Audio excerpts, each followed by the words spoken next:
From WLWT, this is Issues. Hello everyone, I'm Curtis Fuller, and welcome to Issues.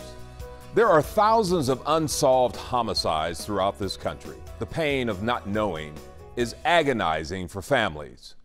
What can be done to help families understand the many emotions to find closure and the options available to them to work with law enforcement officials to seek justice? In Greater Cincinnati, one organization leading the way is called You Can Speak for Me. This group works with Crime Stoppers to speak out against violence and encourage citizens. If you see something, say something. Today, the story of one woman's persistence to find justice for her son and many other victims, and the tears you don't see.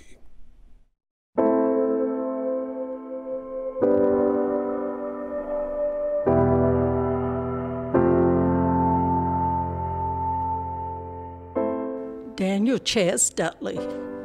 He is my son. Like all my children, he is the love of my life. I carried him for 9 months, fed him clothing, and made sure his life was filled with love and a sense of feeling safe.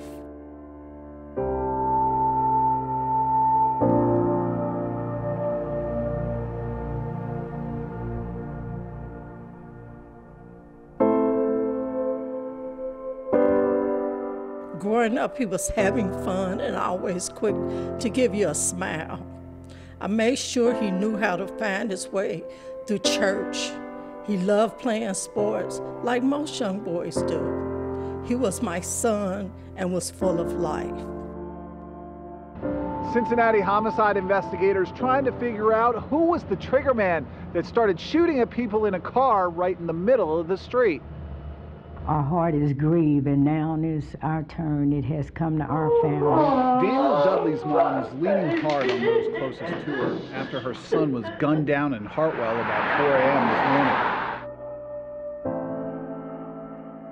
morning. How is it that you can have life and be happy and almost carefree one moment and then total chaos the next? Once a violent crime is committed, time and events and people going and coming almost seems like a blur. You're angry, then there's the dulling pain, and eventually you give into the blank emptiness and disbelief. Your intent is to be strong, accepting prayers from families and all God's blessings from friends that may surround you, with becoming only a distraction. But something deep inside you awakens like a hibernating animal in the spring. It starts with one hunting question. Someone stole my son's life, and I want to know who and why. As I got ready to put the last minute of my things in the car, I get this scream on my phone that Chaz is dead, he's dead, he's dead. And in my heart, I kept saying, Lord, no, it's not possible. This can't be. I rebuke this. But in my heart of hearts, I felt like something wasn't right. And I get to the hospital, and I could see everybody standing around just like as if they was waiting on me. They were looking for me. They were looking for my expressions, my emotion. And I said, where is my child? And they told me his body was evidence and I couldn't touch him. But I could look at him through a window. So as I looked through the window and they let up the blinds, his head was turning toward me, but he was covered he had like a white sheet or towel covered the top of his head and his body. So I just wanted to just say, get up. This is not happening. You need to get up. And so I couldn't say anything. And I turned and I said, my children are in the hallway waiting. Can they please come in and see him? So as they came in, they were passing out where they had to take them out in wheelchairs. My other son just ran through the hall screaming. It was just horrible to just go through that and stand there and try to be strong for my family because I know they were dependent on me.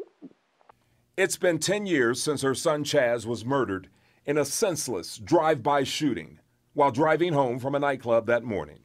She's like every other family that comes to her organization called You Can Speak for Me for help. They have this one message. Just because the media headlines have gone away, just because it seems the police are investigating other crimes, we, the family, still remember. We will use whatever legal tools available to find you and find justice. Anytime a person loses a child, you have no clue of what to do. It's no rehearsal on how to handle the press or people coming up to you, or even how to handle a funeral when it's your child. Miss Hope, as she is known, and all the families she is helping share a similar experience. She has woven the message of Stop the Violence into a movement in Hamilton and Butler counties. With the support of Ohio Attorney General Mike DeWine, her mission to help families has taken the form of passing out cold case flyers, bookmarkers, and her specially designed cold case playing cards that have been adopted into Ohio prisons and county lockup facilities. Her See Something, Say Something media outreach strategy has become an important tool for local law enforcement. I asked the homicide department, do you pass out flyers or any information at a family, because I'm not experienced. I had no clue. They sent me to Crime Stoppers, which now I've been a member for 10 years. I received a flyer with a sketch, on chalk sketch, and they told me to pass it out in my neighborhood. I was so hurt. I just lost my child. They want to grow up. They want to grow up. They want to grow up. Stop the shoot. Stop the shoot. Through her organization, You Can Speak for Me, Miss Hope attempts to help families affected by violence maneuver through the maze of media, funeral arrangements, and law enforcement. And what is most important, she assures families they are not alone. The grieving process and the search for justice is the same for all families in these circumstances. All you have to do is look into the eyes of another mother or father, and you'll see the pain in the faces of all of the grieving families. While struggling with her own loss, Miss Hope understands their sorrow can almost penetrate your soul. How do you begin to understand such a senseless loss? But the pain of losing her son is never far away. Remembering his birthday, holidays, and the anniversary of the shooting casts a huge shadow. It hovers, this feeling of loss that visits her like an unwanted gloomy day. So what I did was, I did a bookmarker of my son with my prayers on it. And I started passing it out. And then I started sending it to the prisons and the jails so people could actually see that I was praying for justice.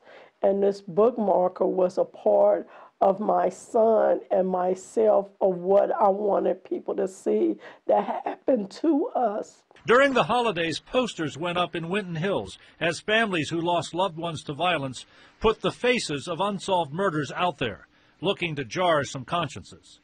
Be accountable for what you know, because that person that's sitting there telling you about all these crimes can't hold their guilt, so they pass it on to you. So you're just as responsible as that person, because now you've just carried his crime along with you. One of the primary missions of You Can Speak for Me is to give families a new purpose and desire for justice instead of revenge, putting them in touch with other agencies to search for salvation instead of hate.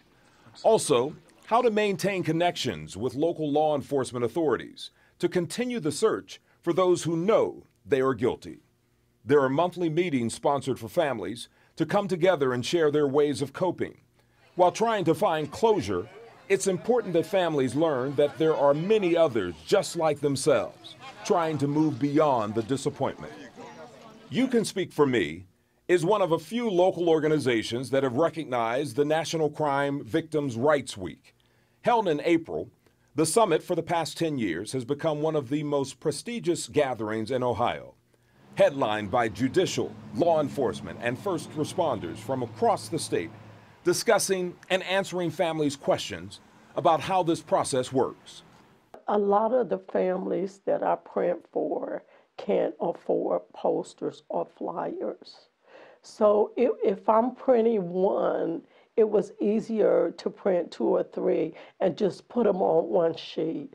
I could print them personal reward cards for themselves and their families, and then be able to add that picture onto a community reward card and be able to put it out in the community and say, hey, this is what's going on in your community, and these how many unsolved homicides are in your community, and then it started growing from there. Ms. Hope has received many awards over the years for her work as a family advocate. Just 2 weeks ago, she received the Crime Stoppers Board Member of the Year Award from police agencies in Southern Ohio and Northern Kentucky. Crime Stoppers honors and thanks the 2017 Crime Stoppers Board Member, Hope Dudley. While humbled by those she holds in the highest regard for their service, her message was still the same. Thank you. It would be 10 years ago tomorrow that my son was murdered. A week after that, I sat on a Crime Stoppers telethon, and 10 years later, I'm still a Crime Stoppers board member. I'd like to leave you with, see something, say something. You can speak for me. Thank you.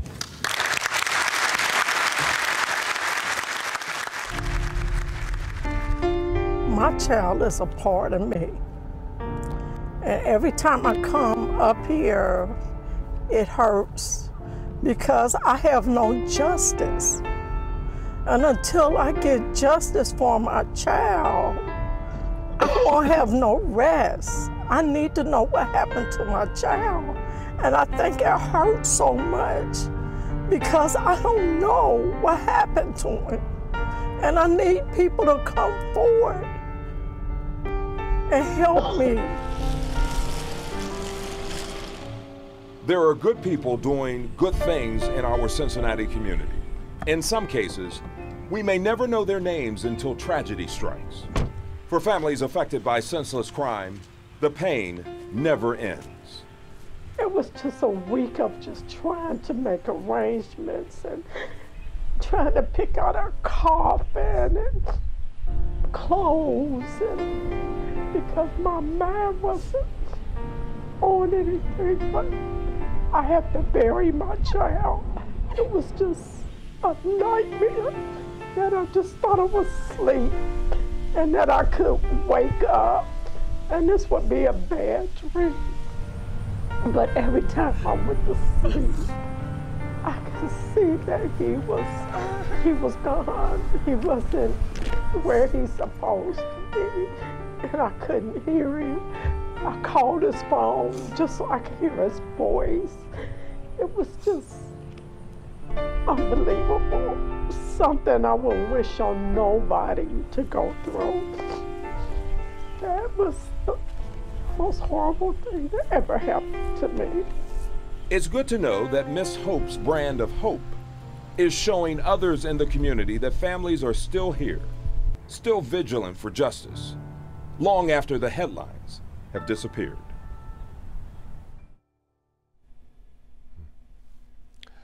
Even as Hope Dudley continues her fight for justice, there are more tears you don't see. On April 25th of this year, shortly after midnight on Galbraith Road, Omar Mohammed was shot and killed. He was only 24 years old. His murder remains unsolved. He was Hope Dudley's great nephew. If you have any information on his case or any of the unsolved crimes on the books, call Crime Stoppers at 513-352-3040. You can remain anonymous. We'll be back in a moment.